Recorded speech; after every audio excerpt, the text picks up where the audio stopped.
Previsión Social del Colegio de Ingenieros de Venezuela presenta. A partir de este momento, todas las voces se unen en una sola señal. RCR presenta Conexión 750 con María Alejandra Trujillo. Muy buenas tardes, amigos de Radio Caracas Radio. Lo mejor de este miércoles 10 de noviembre del año 2021. Todo el equipo que trabaja para ustedes a partir de esta hora los saluda. Variada y abundante información que compartir y analizar como es costumbre en la tarde de hoy. Esto es Conexión 750. Comenzamos. ¿Qué está pasando en este país? Y saludamos vía Zoom a nuestra primera invitada. Se trata de Lila Vega. Ella es miembro de la red de madres, padres y representantes. 1.000.000 de gracias por atendernos. Buenas tardes. Un gusto estar con ustedes. Pues le pediría un comentario acerca del tema que nos ocupa en esta parte del programa, que tiene que ver con las jornadas de vacunación para niños y adolescentes en nuestro país contra el coronavirus, con el uso de dos candidatos vacunales cubanos y la reacción que ha habido desde las academias y gremios médicos en nuestro país. Por cierto, nuestra invitada también es pediatra. La escuchamos. Sí, la vacunación obviamente es muy importante para toda la población y es el mecanismo final de control de la pandemia. Es decir, necesitamos lograr una gran parte de nuestra población vacunada para poder salir del tema de la pandemia en sí mismo. Quedará la enfermedad después como una cosa endémica y ocasional, pero de esta situación tan grave que estamos viviendo, la vacunación es absolutamente fundamental. Pero las vacunas son un recurso limitado. No hay abundancia de vacunas. En Venezuela ni en ninguna otra parte del mundo, salvo algunos países desarrollados, sobran las vacunas. Entonces, el recurso vacunal tiene que ser aprovechado de la manera más efectiva y eficiente. Y eso es vacunando a la gente que tiene más riesgo de morir. La prioridad son los adultos. Los adultos tienen que ser vacunados antes que los niños y que los adolescentes. Finalmente, los niños y adolescentes tienen un riesgo 50 veces menor de fallecer por esta enfermedad que los adultos. Así que la vacuna que vayamos a ponerle a los niños tiene que ser una vacuna segura, libre de efectos secundarios y que tengamos esa certeza, porque los queremos incorporar en el control de la enfermedad, pero tenemos que estar seguros de que sea con una herramienta segura, con una vacuna segura. La prioridad son los adultos y necesitamos que sea ellos los que se vacunen primero. Cuando decidimos vacunar a un niño tiene que ser con un producto seguro y el único en este momento autorizado por la Organización Mundial de la Salud es la vacuna de Pfizer a partir de los 5 años, pero las vacunas Sinopharm y Sinovac, nuestros expertos venezolanos las han validado porque hay una experiencia en China de más de 60 millones de dosis colocadas y consideran que es valioso ponerla, pero no son los prioritarios. Y sin duda, vacunas como Abdala o Soberana que no han mostrado su información a la población en general ni a las autoridades, no deberían estarse colocando en niños en este momento. Ahora, su opinión sobre este comunicado conjunto suscrito por academias, sociedades médicas y gremios en nuestro país, expresando preocupación por la aplicación de estos fármacos experimentales en una población especialmente vulnerable como los niños y adolescentes. ¿Qué puede decirnos? Le escuchamos. Nuevamente, para vacunar a niños, niñas y adolescentes, tú necesitas tener la certeza de que se trate de un producto seguro. Ojalá lo sea, pero antes de vacunar a nuestros niños con esos dos productos, nosotros necesitamos conocer la información técnica sobre esta vacuna. Y eso es lo que entiendo están pidiendo las academias y otras organizaciones profesionales en Venezuela. Lo mismo pensábamos del Sputnik cuando apareció. ¿Cuándo se debía usar? Bueno, una vez que fue publicado el estudio fase 3 en una revista como la revista The Lancet, todos estuvimos entonces claros de que era una vacuna que tenía unas características técnicas que permitían su utilización. Eso no es el caso ni con Abdala ni con Soberana en este momento. Ojalá lo sea, porque obviamente este gobierno tiene acceso a esas vacunas, pero mientras no lo sea, no hay ninguna razón para salir corriendo a vacunar a niños, niñas y adolescentes con esas vacunas. Primero hay que vacunar a los adultos y después con un producto seguro a los niños y adolescentes. Nos decía el doctor Enrique López Loyo, presidente de la Academia Nacional de Medicina de Venezuela, que en este grupo etario el consentimiento de los padres es esencial. ¿Qué puede decirnos? La escuchamos. Sí, yo creo que no deberías vacunar sin el permiso y la autorización de los padres.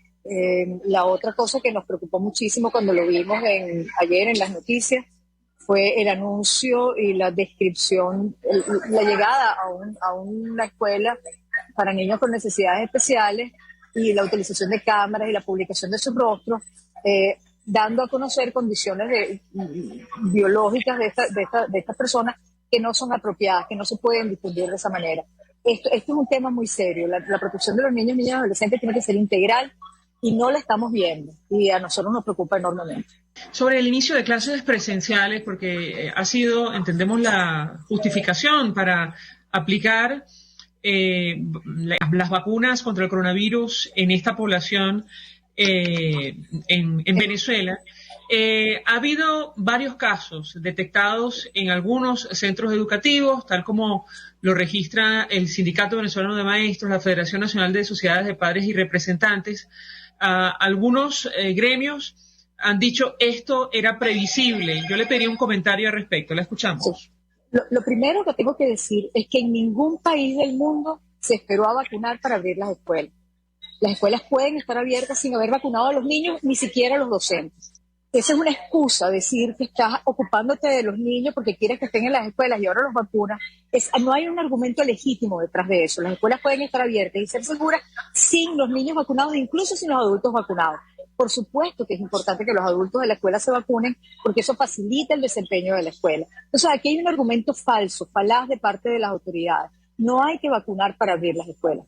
Y por supuesto que es esperable que haya casos en las escuelas. Las escuelas no están en Marte, las escuelas están aquí, en el medio de una situación de transmisión. No es a ver, es lo que uno espera cuando abre una escuela en plena pandemia, que haya casos. La ventaja o lo importante de abrir, de identificar, es que se identifiquen esos casos y que los contactos se manden a cuarentena. En todos los países del mundo, los que se abren las escuelas, la expectativa es que en algún momento tengas que cerrarla. ¿Por qué? Porque estás haciendo precisamente vigilancia. Así que a mí no me llama la atención ni me alarma que haya casos en las escuelas. Tiene que haberlo, porque en Caracas, en Venezuela, hay casos. Lo que es importante es que una vez que haya un caso se identifique, se haga identificación de contactos y se corte la cadena de transmisión. Entonces, sí, las escuelas tienen que estar abiertas. No hay que vacunar para que las escuelas puedan seguir funcionando. Y lo que es importante es que dentro de las medidas de protección, que son uso de tapabocas, distancia física, lavado de manos, limpieza de superficie, esté incluida ese equipo que va a trabajar con la identificación de casos y contactos. Las escuelas tienen que estar abiertas de forma segura y es posible y no es necesario vacunar para lograrlo. Sobre este tema de la vacunación, la Federación Nacional de Sociedades de Padres y Representantes, FENASOPADRES, emitió un comunicado expresando su preocupación sobre el tema que discutimos en esta parte del programa, que tiene que ver con la aplicación de estos candidatos vacunales cubanos, y ellos en uno de los párrafos advierten que se reservan el derecho a interponer acciones de protección establecidas en la Ley Orgánica para la Protección de Niños, Niñas y Adolescentes. Y yo le pediría un comentario sobre este tema porque nos decía el doctor Carlos Walter, exministro de Salud, que incluso varios gremios están evaluando la posibilidad de elevar denuncia ante instancias internacionales por la ausencia de una coordinación, información certera sobre este tema en específico. ¿Qué opina usted? La escuchamos. Nosotros estamos de acuerdo. No se puede experimentar con nuestros niños, no hay ninguna razón prioritaria para vacunar a los niños. Como ya te expliqué, para abrir las escuelas no hay que tener a los niños vacunados. No hay ninguna excusa para estar corriendo vacunando a los niños con un producto que además no conocemos. Es decir, aquí pareciera haber un interés que no es el mejor interés de los niños. Y eso hay que denunciarlo. Es decir, aquí hay que estar vacunando a los adultos y no a los adolescentes y niños. Y si vas a vacunar a los adolescentes y niños, tiene que ser con productos que estén certificadamente aprobados por todos los organismos que son competentes para eso, y ese no es el caso ni de la Abdala ni de la Soberana 2. Entonces sí, yo sí creo que es pertinente elevar medidas de protección, sin duda. Si me permite, nuestra invitada, tenemos que hacer una pausa para ir a publicidad. Al caso quisiera referirme a la situación de las instalaciones educativas.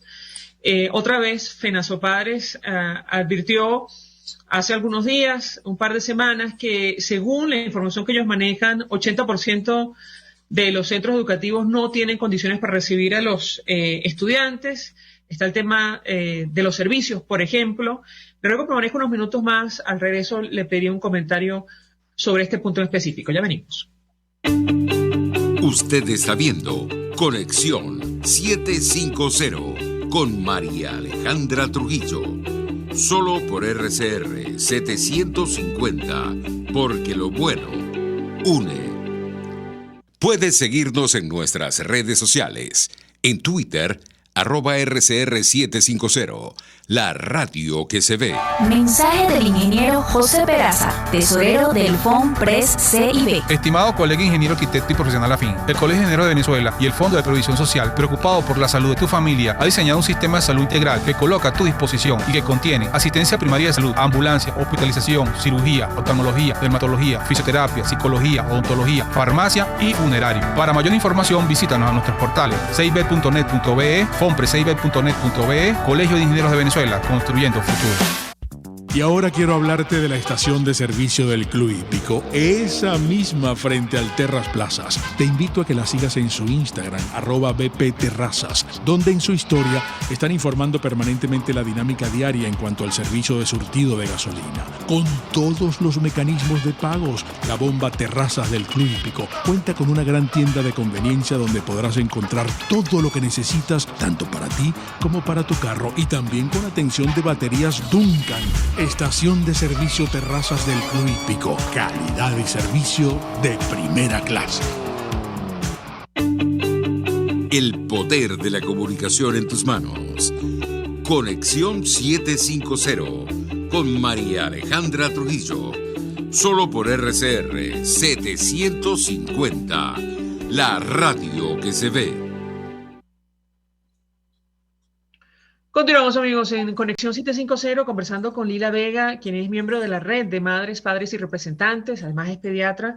Y yo les cago una inquietud acerca de algunos datos que ha publicado FENASOPADRES, la Federación Nacional de Sociedades de Padres y Representantes, a propósito del regreso a clases presenciales en nuestro país. Ellos advertían que el 80% de las instalaciones académicas de educación básica no están en condiciones para recibir a los estudiantes. ¿Qué puede decirnos? La escuchamos. Sin duda, las escuelas, la infraestructura de nuestras escuelas se ha deteriorado mucho durante la pandemia y yo no tengo ninguna duda de que desde el punto de vista de infraestructura e incluso de disponibilidad de personal, buena parte de nuestras escuelas no están en condiciones. Que no es lo mismo que decir condiciones para abrir por la pandemia. Es decir, por la pandemia se trata de querer abrirlos. No se requieren recursos especiales para abrir las escuelas, simplemente el conocer el protocolo, usar distancia física, usar tapabocas, lavado de manos, que todos sabemos cómo sobrevivir con poca agua en nuestros hogares, todos tenemos esa experiencia y las escuelas pueden implementar eso. Entonces, desde la perspectiva de la pandemia, no hay condiciones particulares para abrir o no las escuelas. Cualquier escuela puede abrir si quiere abrir. Pero desde el punto de vista de infraestructura y de disponibilidad de maestros, yo no tengo ninguna duda de que esa cifra pueda ser correcta. Si nuestras escuelas se han deteriorado enormemente y estando las escuelas abiertas es que podemos saber las condiciones en las que están y cuántos maestros necesitan para funcionar adecuadamente. Sobre este tema también se ha referido las academias y los gremios, sociedades científicas en este comunicado conjunto que recién acaban de publicar, advirtiendo que en la apertura de los centros educativos no ha contado con el plan de apoyo por parte de las autoridades educativas y de salud. El reinicio de clases presenciales en el país, en su sistema de educación básica, en todos sus niveles, inicial, primaria y media, no se ha hecho en condiciones que garanticen la seguridad y la protección de niños, de niñas, niños y adolescentes. Yo le pediría un comentario sobre esta posición asumida, insisto, por gremios médicos venezolanos. La escuchamos. Yo no generalizaría. Yo creo que las escuelas que han decidido abrir lo han hecho porque han estudiado los protocolos y saben que en su escuela todos los niños van a tener tapabocas, que van a poder implementar la distancia física y el tema de lavado de manos y van a poder hacer el tema de la identificación de casos y contactos. Ahora, lo que también es verdad es que no han contado con el acompañamiento oficial ni de las autoridades del Ministerio de Salud ni de las autoridades del Ministerio de Educación. Es decir, las escuelas que han abierto de forma segura lo han hecho por pura vocación hacia la atención pedagógica de sus estudiantes. Así es que han abierto. ¿Qué necesitaríamos de parte de las autoridades del Ministerio de Educación y de Salud? De parte del Ministerio de Salud, un acompañamiento técnico, es decir, la información sobre cómo va la transmisión en tu localidad, en esa escuela, porque esa información es importantísima para tomar decisiones dentro de la escuela. ¿Qué necesitábamos de parte del Ministerio de Educación? Más apoyo sobre las estrategias pedagógicas. Estos niños vienen de estar año y medio fuera de las escuelas, necesitábamos un acompañamiento de parte de las autoridades. Las escuelas igual tienen que abrir y todos tenemos que hacer nuestro mayor esfuerzo porque las escuelas abran. Ahora, las autoridades que deberían estar garantizando esto no lo están haciendo y esa sí es una exigencia válida.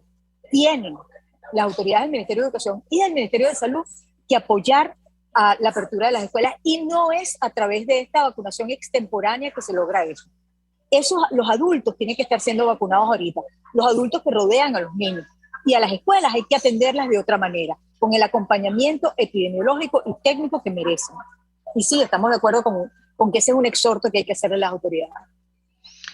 Nancy Hernández de FENASOPADRES decía sobre el acceso a los insumos de bioseguridad. Es que la instrucción, ha dicho ella, es que cada quien lo costee, al menos, entiendo, se refiere a los planteles oficiales. ¿Qué puede decirnos sobre este punto en específico? La escuchamos. Sí, lo que pasa es que a veces pensamos que la bioseguridad es una cosa sofisticada porque el nombre es sofisticado, pero la bioseguridad no es más que cada quien tenga su propio tapaboca de tela, no un tapaboca de profesionales de la salud como un tapaboca N95 o un tapaboca quirúrgico. El tapaboca que se necesita en la escuela es el tapaboca que el niño ya tiene, que es un tapaboca de tela. 2 o 3 tapabocas de tela que se lavan diariamente con el agua del chorro en la casa cuando el niño llega de la escuela. Es decir, desde el punto de vista de recursos es muy poco costoso y no implica un aporte importante de parte de la familia. El tapaboca lo tiene todo el mundo y todo el mundo tiene varios tapabocas. El segundo elemento, que es el de la distancia física, eso es un tema de planificación de la escuela, no requiere de recursos. Y el tercer elemento fundamental, que es el tema del lavado de manos, ese sí que requiere de algún esfuerzo de parte de la escuela para tener agua. Pero ese esfuerzo ya lo conoce la escuela tiene años haciendo acopio de agua. La escuela tiene años pidiéndole a los padres que traigan para limpiar las superficies de la escuela. Entonces ahí no hay mayor cambio. Es decir, desde el punto de vista de recursos, no se requiere mayor cosa para abrir las escuelas. Lo que sí se requiere es un compromiso con la apertura de las escuelas y un grupo de voluntarios que esté dispuesto a identificar primer grado A, cuáles niñitos no vinieron. Ah, mira, no vino vamos a llamarlo para ver qué fue lo que pasó. No, es que amaneció con fiebre y con tos. Se abre la investigación y el seguimiento de ese caso, se buscan los contactos y se manda para la casa. Desde el punto de vista de recursos, las escuelas pueden abrir sin mayor recurso físico. Acompañamiento, sí. Información sobre lo que está pasando en la comunidad también. Pero eso depende del Estado. Esa es la responsabilidad del Estado. Todo lo demás, nuestras comunidades educativas pueden procurarlo sin mayor costo. Está el tema, mencionaba esta representante de FENASOPADRES del alcohol, o yo agregaría el jabón y los insumos para limpiar los centros educativos. ¿Qué puede decirnos sobre este punto en específico? Que ya era un problema, pero digamos sí, ahora hay que prestarle especial atención tomando en cuenta el regreso a clases presenciales. Le escuchamos. El lavado de manos se hace con agua y jabón y nuevamente todas nuestras escuelas ya tienen bidones de agua, aguamaniles para lavarse las manos. Y sí, mucho más sencillo es en ocasiones un poquito de spray de alcohol, pero ese insumo ya lo tienen los niños, ya lo tienen las personas. No es una inversión adicional. Me hacías otra pregunta y la perdí, disculpa. No, tiene que ver con los insumos para la limpieza de los centros educativos. Es un tema recurrente en los hospitales, sí, por ejemplo. Claro, adelante. Pero ahí en las escuelas hay un mito. En las escuelas y en nuestros hogares también. La desinfección no se hace con sofisticados aparatos que hacen aspersión de desinfectante. La limpieza es como limpia todo el mundo, con agua y jabón frotando la superficie. Y luego le pones un desinfectante y el más sencillo de todos, el más fácil, el más efectivo es cloro. Tú pones una tapita de cloro en una ponchera de agua. No es costoso la limpieza de los espacios. Y por otra parte, no hay que limpiar todos los espacios. El piso no tiene por qué estar impecable a menos que los niños hagan actividades en el piso. Estoy hablando de la pandemia, no estoy hablando de si son las condiciones ideales de una escuela que debería y merecería estar limpia y merecería tener agua cada vez que uno abre el chorro. Estoy hablando de condiciones que te permitan, desde la perspectiva de la pandemia, abrir. Y se puede hacer sin mayor costo. Desinfectar o limpiar una escuela es muy fácil. Limpias las superficies de los escritorios, de los pupitres y los pomos de las puertas. Eso es lo que tiene que estar limpio. Y eso lo haces con agua y jabón, y si tienes suerte, con agua con cloro y más nada. Finalmente, sobre el tema de la vacunación, los gremios, las academias han hecho referencia a algo que mencionaba nuestra invitada y tiene que ver con la planificación de las jornadas de inmunización en nuestro país, el personal de primera línea, otros grupos vulnerables, incluyendo los educadores, sobre todo los adultos mayores. Yo le pedí un comentario sobre este punto en específico. ¿Le escuchamos? Sí, la vacunación, originalmente, cuando se planificó la vacunación, es lo que ha recomendado la Organización Mundial de la Salud y todos los organismos internacionales que se han dedicado a eso, establecían como la vacuna es un recurso limitado, que los primeros en recibirla debía ser el personal de salud y luego personal esencial. Entonces, el primer 10% de vacunas que llegaran era para el personal de salud y las personas mayores. El segundo 10% era para personal esencial y continuamos con las personas mayores. Ahí deberían haber sido incluidos los maestros. Hoy, obviamente, hay muchos más maestros vacunados que al principio de la pandemia, cuando se hizo esto de empezar a vacunar maestros cuando los médicos todavía no estaban vacunados. Pero yo no tengo la garantía de que todos los maestros venezolanos estén vacunados. Datos de organizaciones de maestros hablan de un 15% de maestros vacunados. Tal vez sea más. Duplícalo, multiplícalo por 3. 45% de los maestros en todo el país están vacunados. Sigue siendo poco. Entonces, el foco de la vacunación tiene que estar claro. Y en este momento son los adultos que rodean a los niños, no los niños. Lila Vega, un millón de gracias por atendernos, acompañarnos y, bueno, dedicar estos minutos al programa para ofrecer información valiosa sobre el tema que hemos discutido en esta parte de nuestro programa, que tiene que ver con las jornadas de vacunación contra el coronavirus de niños y adolescentes en Venezuela y la aplicación de estos candidatos vacunales cubanos. Gracias. Lila Vega, muy amable, muchas gracias. Gracias. Es miembro de la Red de Madres, Padres y Representantes. Vamos a la pausa y al regreso venimos con más. Estás en sintonía de Conexión 750 con María Alejandra Trujillo. Solo por RCR 750. Porque lo bueno une. Sintonícenos a través de Periscope, @RCR750, la radio que se ve.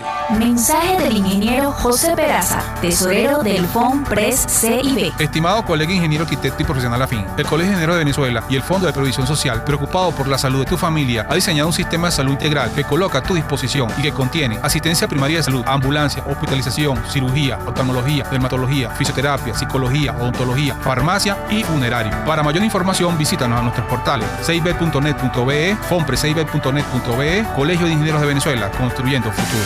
El que sabe de sabor sabe de saber que Del Corso es la clásica pastelería italiana de Caracas. Qué ricos sus dulces típicos tradicionales, como los auténticos cannoli, la sfogliatella o la cola de langosta, no tienen comparación. La pasta seca de almendras y chocolate o su gran variedad de tortas, cumpleaños, bodas, bautizos o comuniones, reuniones familiares o eventos corporativos. Teléfonos 0212-941-1971. Pastelería Del Corso, la pastelería italiana por tradición y excelencia.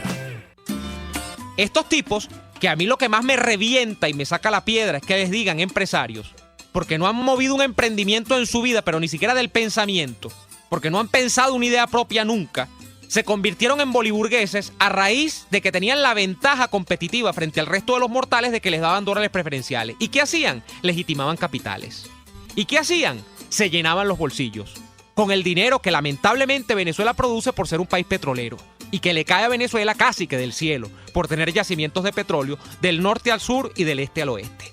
Entonces, la creación, además de esta cosa asquerosa que es la boliburguesía, que son unos ricos que exhiben su mal gusto al tiempo que exhiben lo robado, cuando en las calles de Caracas ahora se les ve de a 10 por locha, son además la encarnación de Alex Saab. Y así nos va, de lunes a viernes a las 4 de la tarde. Radio Caracas Radio, porque lo bueno une. RCR 750 AM. Porque lo bueno une.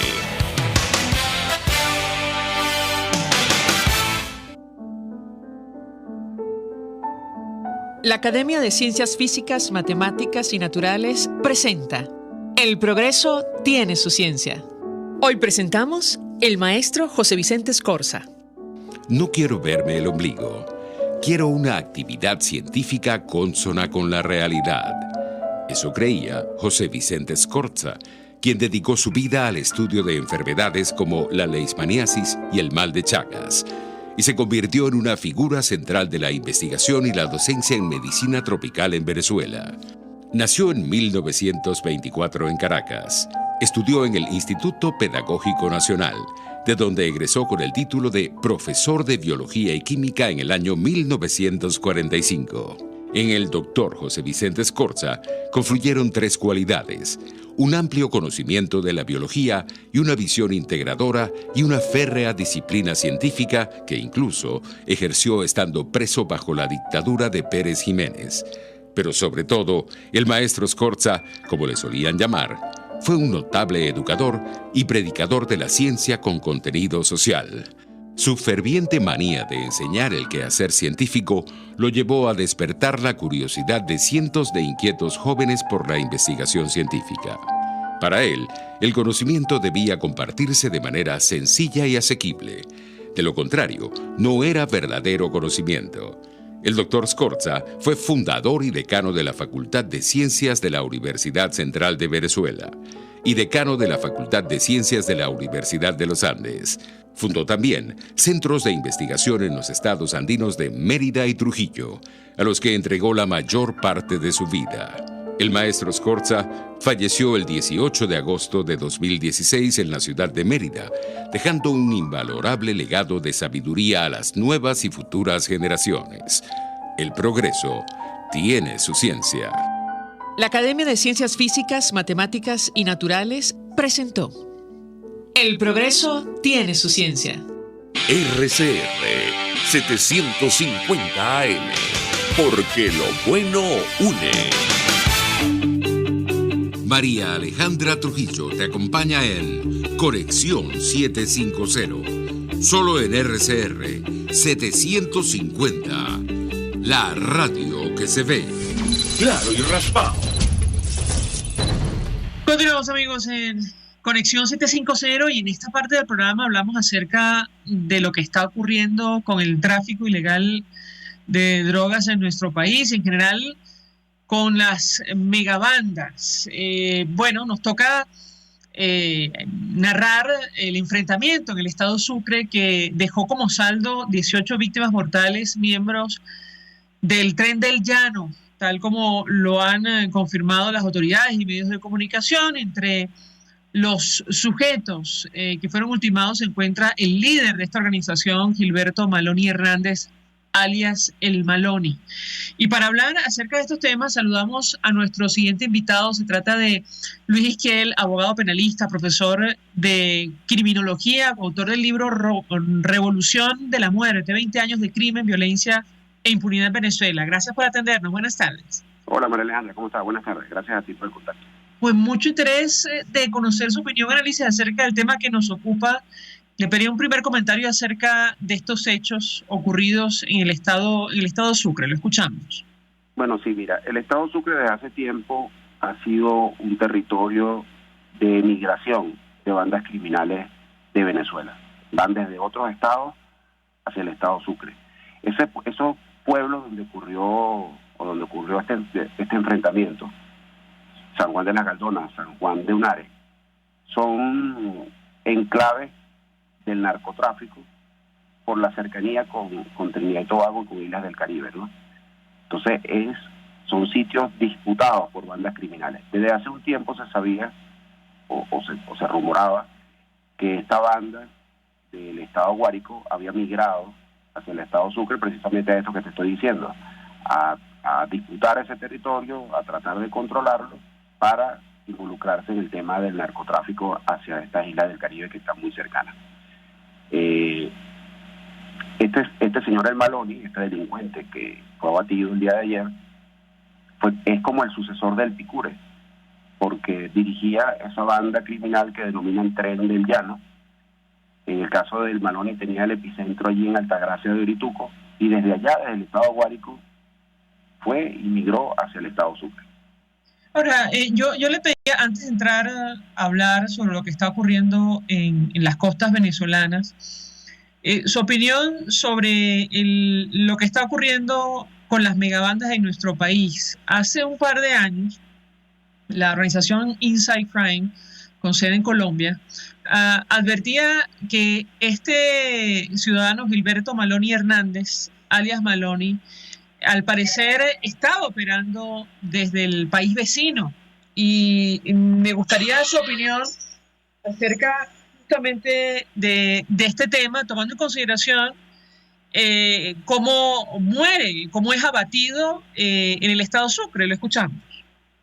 Bueno, sí, María Alejandra, así como te decía que el estado Sucre es una tierra que se ha hecho como ya, vamos a decir, común, que se ha tomado algunos enclaves por bandas criminales de otros estados, también eso que mencionas de utilizar el territorio colombiano para ocultarse como refugio ha sido también una constante en los últimos años por parte de prominentes delincuentes venezolanos. Fíjate que hace poco se supo la noticia del presunto suicidio del Mocho Edwin, que era el líder del Tren del Norte, de esta organización criminal en el estado Zulia. Y el año pasado fue abatido Willy Melián, de la banda de los Melián, del Zulia, también en Colombia. El Maloni se decía que también estaba refugiado en Colombia. Entonces ha sido una constante.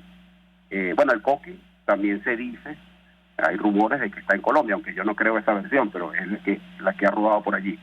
Entonces es común, se ha hecho común que líderes de megabandas criminales utilicen Colombia como refugio y estén yendo y viniendo constantemente, sobre todo aprovechando la falta de custodia de las fronteras venezolanas y la existencia de esas trochas por donde ocurre de todo, entre esas cosas, la ida y vuelta de delincuentes prominentes de Venezuela hacia Colombia, y de Colombia a Venezuela y de Venezuela a Colombia. Ahora, sobre este informe de Inside Crime sobre alias Maloni, ellos aseguraban, esta organización dedicada a la investigación, documentación del crimen organizado, que este ciudadano,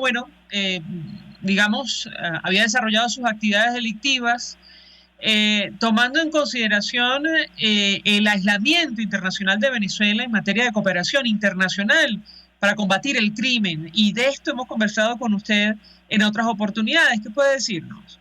Bueno, estoy totalmente de acuerdo. Ese es un problema que enfrentan las policías de la región cuando tienen que enfrentarse a líderes de megabandas o a integrantes de megabandas venezolanas.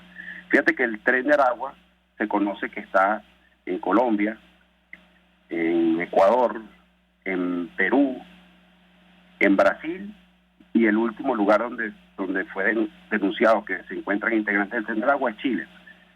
Y las policías de todos estos países tienen problemas porque prácticamente no hay comunicación con los cuerpos de seguridad de Venezuela. Entonces se les dificulta la identificación de estos individuos, el conocimiento de las carreras delictivas y, en fin, el combate de estos integrantes de megabandas venezolanas que se están esparciendo por Latinoamérica. Por cierto, que ratificamos lo que hemos mencionado en el pasado. El problema del crimen organizado en Venezuela está traspasando la frontera, y si esto continúa de esta manera se va a convertir, como ya lo está haciendo, pero se va a incrementar el problema en un problema latinoamericano.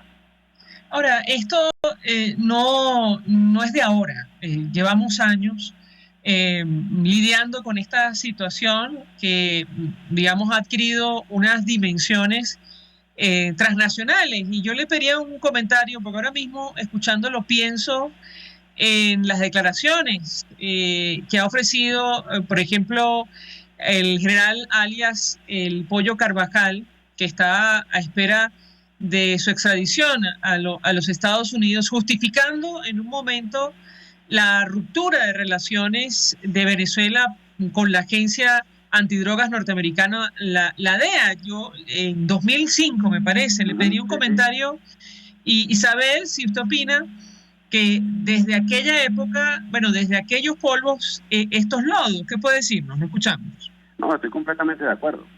Fíjate que en el año 2005 Hugo Chávez rompe el acuerdo que había de lucha contra el narcotráfico con la DEA, pero también con la policía británica, que también tenía presencia en Venezuela, y por cierto habían sido estos dos organismos esenciales en la captura de un narcotraficante como Walid Maclet. En esa época estaba en la Oficina Nacional Antidrogas, en la ONA, la doctora Mildred Camero, y coordinó esos operativos con la DEA y con la policía británica, sobre todo en los temas de información, de inteligencia, ¿no? Porque estos cargamentos de drogas, muchos de ellos van a Europa, y desde las policías europeas tienen mucha información sobre el narcotráfico en Venezuela. Entonces, el rompimiento de esas relaciones con estos organismos de inteligencia de otros países fue muy perjudicial en la lucha contra el narcotráfico acá en nuestro país. El narcotráfico es un problema internacional y debería ser abordado en comunicación con los países que producen, con los países desde donde parte el narcotráfico y los países consumidores. Y ese rompimiento de relaciones no fue para nada positivo. Por cierto, en ese mismo año, o creo que fue un año antes, se aprobó una ley en Venezuela, la ley de drogas, una reforma, que le dio facultades de investigación en materia de narcotráfico a todos los componentes de la Fuerza Armada Nacional. Entonces, bueno, como tú dices, de esos polvos vienen estos lodos, desde esa reforma de esa ley que le dio competencia a la Fuerza Armada para investigar casos de narcotráfico, rompimiento de acuerdos con la DEA y con la policía británica, y ya vemos en qué se ha convertido nuestro país en este tema del tráfico de drogas.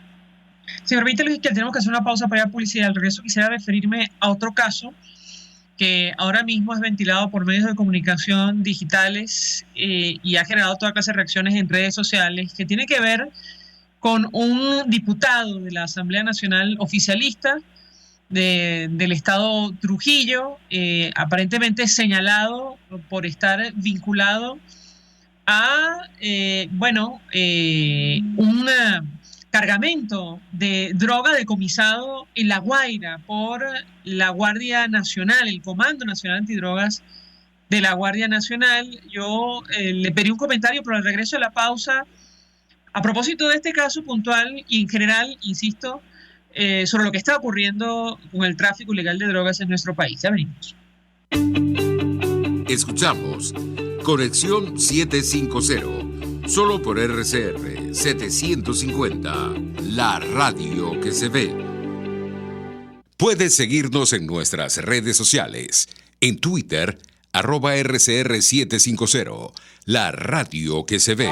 Mensaje del ingeniero José Peraza, tesorero del FONPRES CIB. Estimado colega ingeniero, arquitecto y profesional afín, el Colegio de Ingenieros de Venezuela y el Fondo de Previsión Social, preocupado por la salud de tu familia, ha diseñado un sistema de salud integral que coloca a tu disposición y que contiene asistencia primaria de salud, ambulancia, hospitalización, cirugía, oftalmología, dermatología, fisioterapia, psicología, odontología, farmacia y funerario. Para mayor información, visítanos a nuestros portales cib.net.be, fonprescib.net.be, Colegio de Ingenieros de Venezuela, construyendo futuro.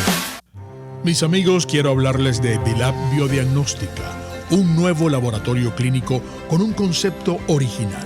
Además de estar dotado con los equipos de la más reciente tecnología y el personal de más alta calificación, Dilab Biodiagnóstica te ofrece ambiente y trato amables y los precios más económicos en todos tus exámenes de laboratorio. Pide tu cita en el 0212-945-5788. Dilab Biodiagnóstica, precisión y confianza en laboratorio clínico. Hola, les saluda Mónica Popo y los invito a acompañarnos a Diafragma 5.6 Radio, la fotografía que tú escuchas, el único programa de radio dedicado para la fotografía y los fotógrafos. Diafragma 5.6 Radio, todos los sábados a las 11 de la mañana, por RCR, la radio que se ve. Mingo, ¿y qué te dijo tu vecina hoy? Mingo, ¿hasta cuándo este régimen y las instituciones del régimen van a hacer lo que les dé la gana, chico? Como lo que pasó con la sede del Nacional, Mingo. Ese embargo va contra todo principio, contra toda ley, va contra la democracia, chico. Es más, si todavía por ahí quedaba alguien que dudase del carácter dictatorial, totalitario y comunista de este régimen, esta nueva acción, esta arremetida contra la prensa libre, es la prueba que faltaba. Lograron su hegemonía comunicacional, Mingo. El régimen ha puesto de rodilla a los medios independientes y libres. Esos poquitos que todavía se atrevían a informarnos lo que de verdad está pasando en Venezuela. Menos mal que todavía tenemos a RCR, mijo, que sigue ahí dando la pelea. Qué duro, Mingo. Yo crecí viendo cómo mis padres leían el Nacional. Y esa escena seguro se repetía en muchos hogares venezolanos. Es más, chicos, yo empecé a hojearlo por las páginas por donde comienzan todos los niñitos, por el suplemento de historietas, de ese ritual de comprar el periódico, mancharte los dedos de tinta y pasar las páginas. No nos queda sino el recuerdo. Tirarme en el suelo a leer el Nacional era una de esas cosas que podíamos hacer cuando en Venezuela teníamos democracia, cambio y fuera. Por todos los medios, con Mingo, de lunes a viernes a las 8 de la mañana, por rcr.tv, la radio que se ve. RCR 750 AM, porque lo bueno une. El poder de la comunicación en tus manos. Conexión 750 con María Alejandra Trujillo.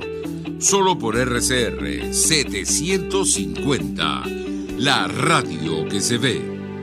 Continuamos, amigos, en Conexión 750, hablando acerca de la situación del tráfico ilegal de drogas en nuestro país, tomando como punto de partida, insistimos, lo que ha ocurrido recientemente en el estado Sucre. Una actuación de los cuerpos de seguridad que deja como saldo 18 víctimas mortales, aparentemente miembros del Tren del Llano.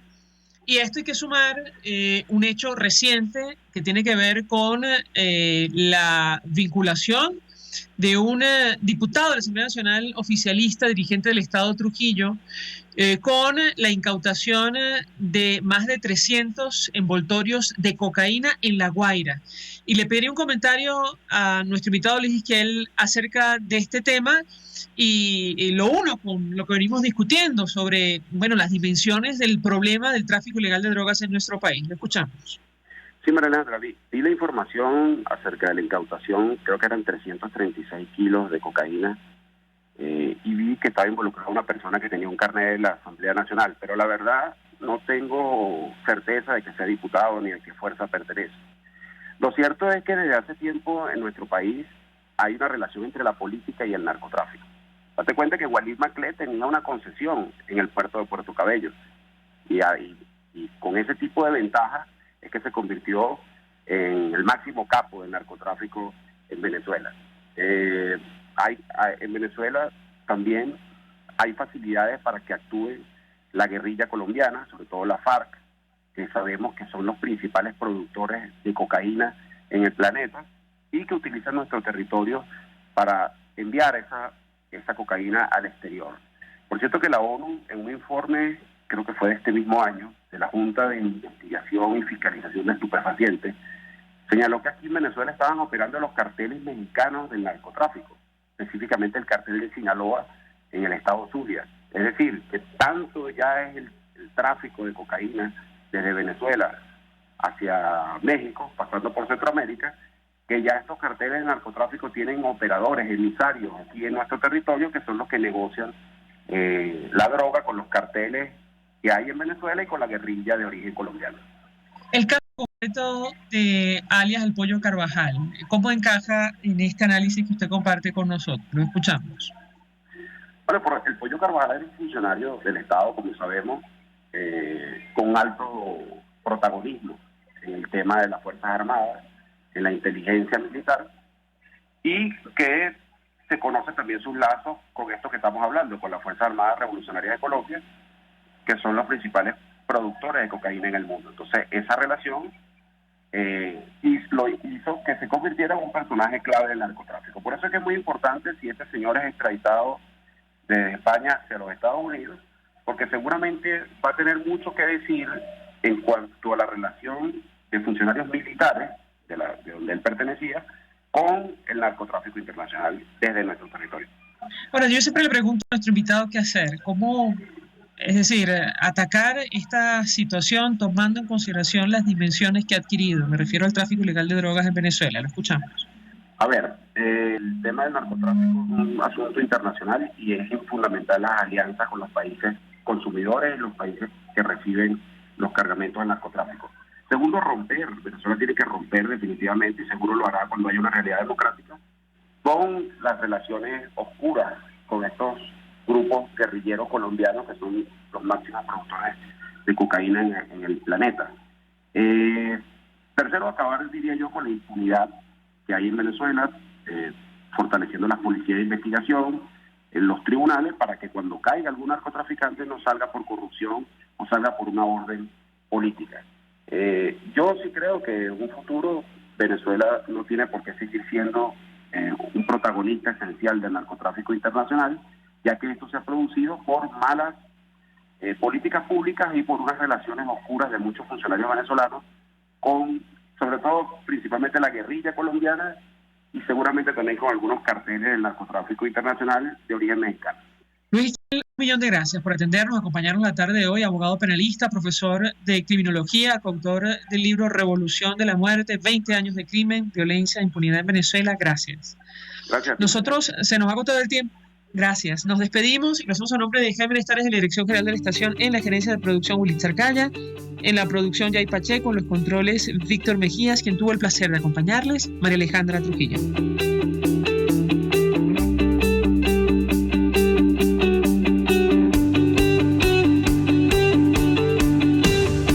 El Fondo de Previsión Social del Colegio de Ingenieros de Venezuela presentó. RCR presentó Conexión 750 con María Alejandra Trujillo, solo por RCR 750, la radio que se ve.